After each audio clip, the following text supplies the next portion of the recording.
first when we first met Ralph, and at the time I told him about an issue that was the South Central Farm in Los Angeles. And the South Central Farm was this amazing place in the middle of the most destitute area of LA in South Central. This huge, glorious and beautiful farm, which it was maybe a mile, where the local people in the community there grew their own produce and grew it for the people of the community. It was a place which was beautiful and safe, and kids could play there. And some billionaire was going to bulldoze the whole thing because the farmers, you know, the farmers couldn't afford the $17 million he was demanding for the property, so he could make it into warehouses. I told Ralph about that, and of course, Ralph being Ralph said, well, I'm going to do what I can. So within 24 hours, Ralph had somehow sidled up next to the mayor of Los Angeles and had given him hell for his not supporting the South Central farmers, and just...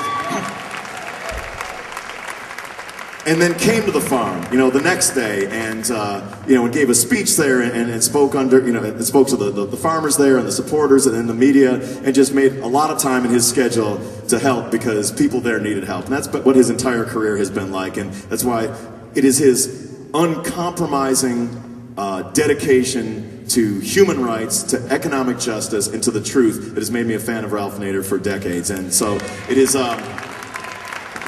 And while the South Central Farm was eventually the mayor chickened out and the billionaire pulled the trigger, it was bulldozed under. It's just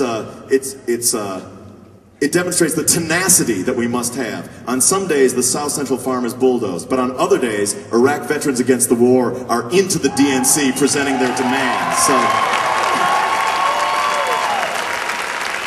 So Ralph's career has been one about keeping the faith and about fighting the power and fighting injustice wherever it rears its ugly head. Whether it's whether it's in your home, whether it's in your school, whether it's in your community, or whether it's in your country or the world at large.